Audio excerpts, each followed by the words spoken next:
Salam sejahtera dalam nama Tuhan Yesus Kristus, Shalom.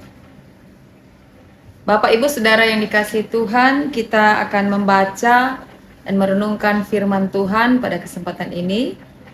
Mari kita berdoa.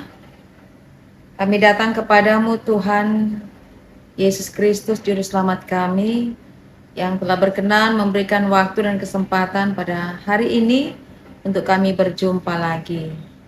Kami akan membaca dan merenungkan firman Tuhan dari Alkitab.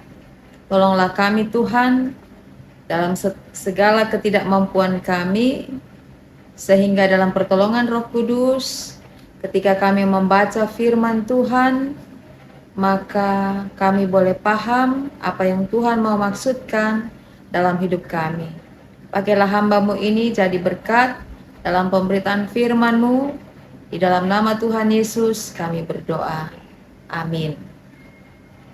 Kita akan membaca firman Tuhan dalam kitab 1 Korintus pasal 15 ayat 1 sampai ayatnya yang ke-11.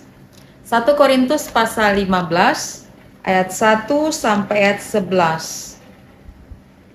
Dengan judul Kebangkitan Kristus. Dan sekarang saudara-saudara, aku mau mengingatkan kamu kepada Injil yang aku beritakan kepadamu dan yang kamu terima dan yang di dalamnya kamu teguh berdiri. Oleh Injil itu kamu diselamatkan, asal kamu teguh berpegang padanya seperti yang telah kuberitakan kepadamu, kecuali kalau kamu telah sia-sia saja menjadi percaya. Sebab yang sangat penting telah kusampaikan kepadamu, yaitu apa yang telah kuterima sendiri, ialah bahwa Kristus telah mati karena dosa-dosa kita, sesuai dengan kitab suci. Bahwa ia telah dikuburkan dan bahwa ia telah dibangkitkan pada hari yang ketiga, sesuai dengan kitab suci. Bahwa ia telah menampakkan diri kepada Kefas dan kemudian kepada ke-12 muridnya. Sesudah itu ia menampakkan diri kepada lebih dari 500 saudara sekaligus. Kebanyakan dari mereka masih hidup sampai sekarang, tetapi beberapa di antaranya telah meninggal. Selanjutnya ia menampakkan diri kepada Yakobus, kemudian kepada semua rasul. Dan yang paling akhir dari semuanya itu, ia menampakkan diri juga kepadaku, sama seperti kepada anak yang lahir sebelum waktunya. Karena aku adalah yang paling hina dari semua rasul, bahkan tidak layak disebut rasul, sebab aku telah menganiaya jemaat Allah. Tetapi karena kasih karunia Allah aku adalah sebagaimana aku ada sekarang, dan kasih karunia yang dianugerahkannya kepadaku tidak sia-sia. Sebaliknya aku telah bekerja lebih keras daripada mereka semua, tetapi bukannya aku, melainkan kasih karunia Allah yang menyertai aku. Sebab itu baik aku maupun mereka, demikianlah kami mengajar dan demikianlah kamu menjadi percaya. Demikianlah kita sudah membaca Alkitab. Saudara-saudara yang dikasihi Tuhan, kita masih berada dalam suasana Paskah, kebangkitan Tuhan Yesus, dan tema untuk minggu ini adalah Yesus Kristus yang bangkit adalah Injil yang menyelamatkan.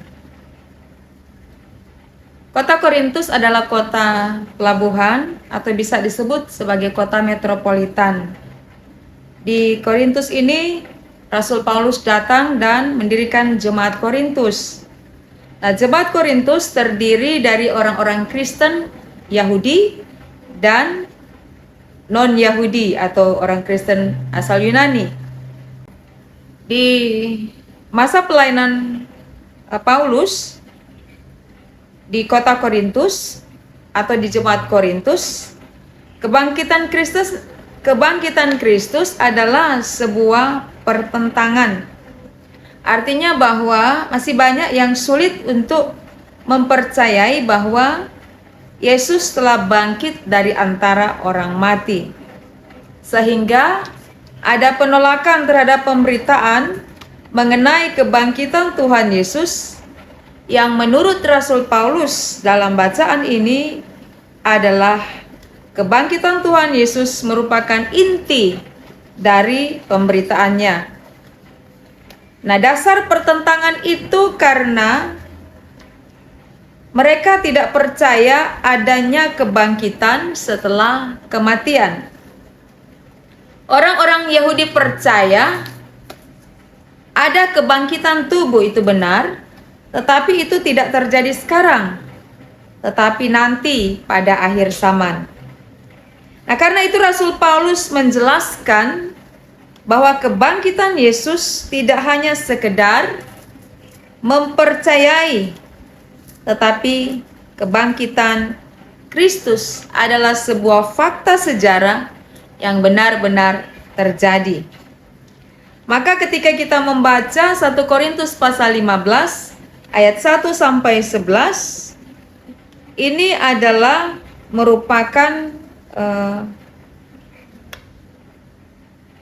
surat kiriman kepada jemaat di Korintus untuk mengingatkan kembali bahwa apa yang dia beritakan adalah Injil keselamatan yang telah diterima oleh jemaat, sehingga juga merupakan suatu nasihat untuk jemaat Tuhan teguh berdiri.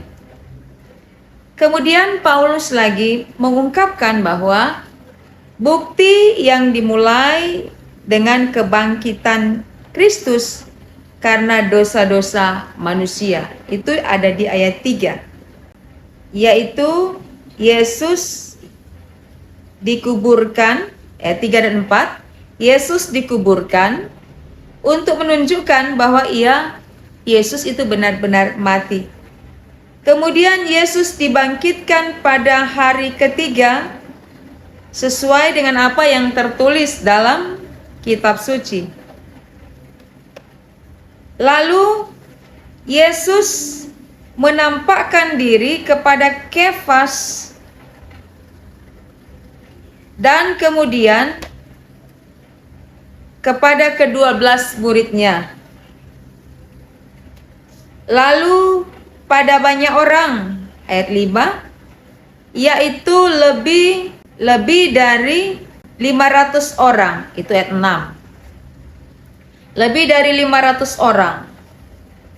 Yang orang-orang yang di mana Yesus menampakkan diri ini adalah yang menjadi saksi mata dari kebangkitan Kristus. Kemudian dituliskan dalam ayat selanjutnya, Yesus menampakkan diri kepada Yakobus dan kepada semua rasul, itu ayat 7. Lalu yang paling akhir dari semua itu adalah Yesus menampakkan diri kepada Rasul Paulus, kepada dirinya sendiri yang telah mengubah hidupnya dari seorang penganiaya jemaat menjadi seorang pemberita Injil. Maka disampaikan di sini bahwa ayat 9, aku yang paling hina dari semua rasul, bahkan tidak layak disebut rasul, karena aku telah menganiaya jemaat Allah. Tetapi karena kasih karunia Allah, maka aku ada sebagaimana yang ada sekarang. Yang dianugerahkannya kepadaku tidak sia-sia, malah ia bekerja lebih keras untuk pemberitaan Injil Kristus. Saudara-saudaraku yang dikasihi Tuhan, ini semua yang kita baca dalam 1 Korintus 15 adalah merupakan penjelasan Rasul Paulus yang mau menekankan bahwa inti dari pemberitaannya adalah kematian dan kebangkitan Kristus.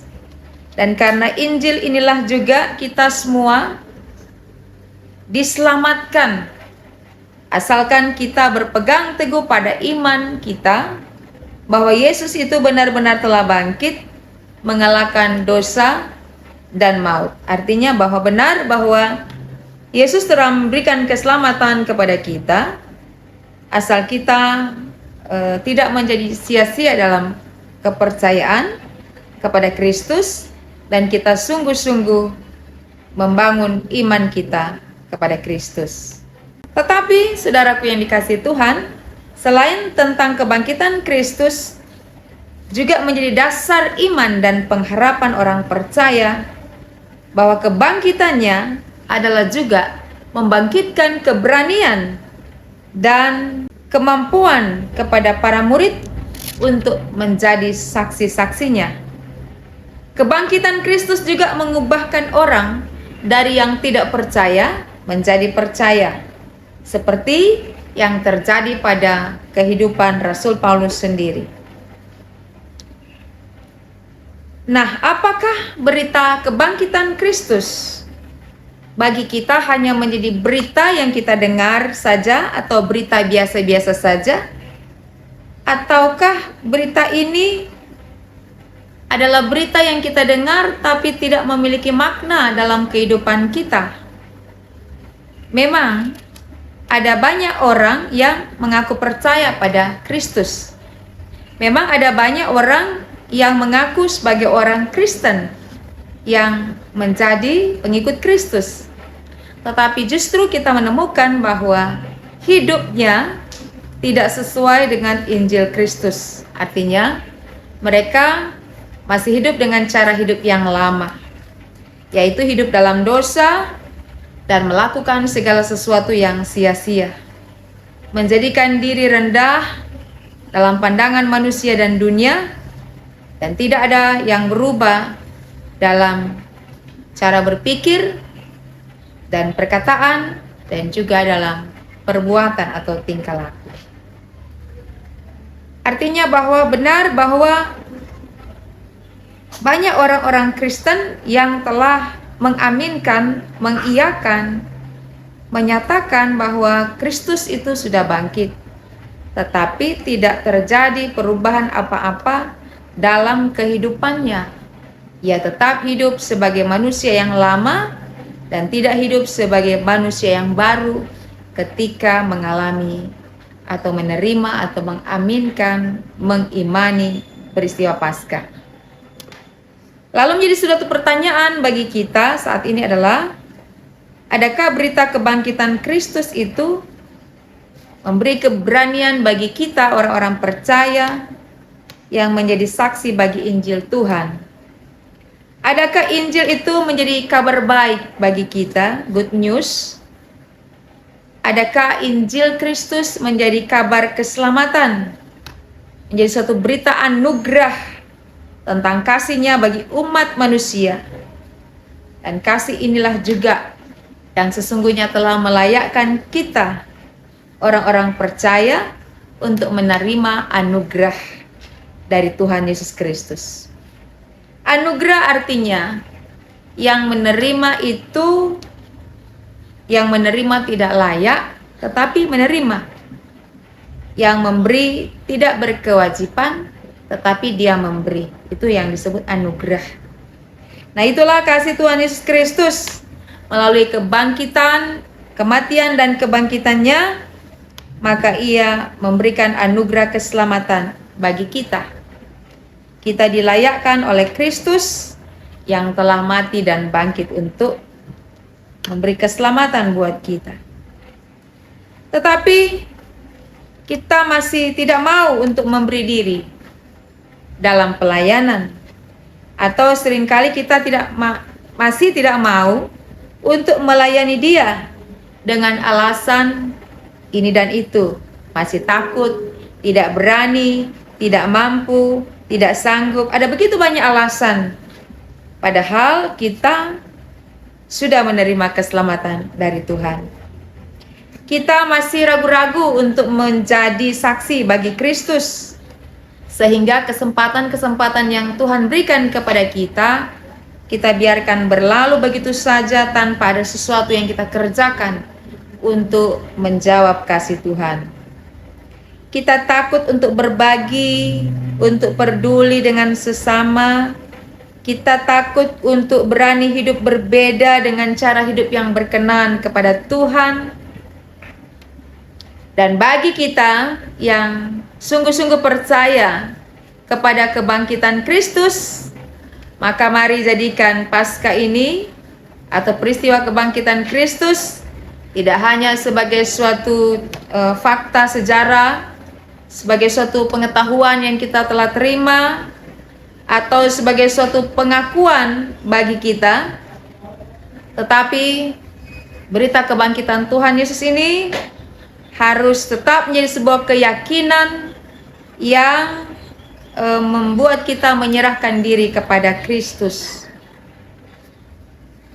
Maka firman Tuhan ini mau mengatakan kepada kita, jadilah saksi baginya, nyatakanlah perubahan-perubahan nyata dalam hidup kita, sehingga pengorbanan Kristus itu tidak sia-sia. Dan menggarisbawahi firman Tuhan dalam 1 Korintus pasal 15 ayatnya yang kedua, oleh Injil itu kamu diselamatkan, asal kamu teguh berpegang padanya, pada Injil maksudnya. Seperti yang telah kuberitakan, yang Paulus beritakan kepadamu, kecuali kalau kamu telah memilih hidup sia-sia menjadi percaya. Artinya bahwa Injil sudah diberitakan. Maka kita diingatkan melalui firman ini supaya kita berpegang teguh pada Injil itu dan tidak menjadi sia-sia dalam membangun kepercayaan kepada Kristus. Selamat Paskah, kemenangan Kristus adalah kemenangan kita, kebangkitan Kristus adalah kebangkitan kita. Maka bersyukurlah karena Yesus telah mati, tapi kabar baiknya adalah Dia telah bangkit dan memberi hidup yang kekal bagi kita. Tuhan Yesus memberkati. Amin. Kita berdoa, Bapa terima kasih sebab Engkau telah mengalami kematian tetapi juga telah bangkit, mengalahkan kuasa dosa dan maut, sehingga kami orang-orang percaya kepada Kristus boleh bersukacita, bersukaria, karena ini berita baik, kabar baik yang mengubah seluruh keberadaan hidup kami, sehingga kami mengucap syukur tidak hanya dalam kata-kata saja, tapi dalam cara hidup yang telah mengalami perubahan ke arah yang lebih baik, lebih benar, seperti yang Tuhan mau. Pakailah hidup kami untuk menjadi berkat, supaya kami juga mau menjadi saksi bagi pekerjaan pemberitaan Injil, menjadi saksi tentang Tuhan yang hidup, yang bangkit, sehingga bukan hanya kami yang mengalami keselamatan, tetapi banyak orang juga mengalami keselamatan setelah mereka mendengar firman Tuhan, kabar keselamatan yang disaksikan melalui hidup kami. Dalam nama Tuhan Yesus kami berdoa. Amin.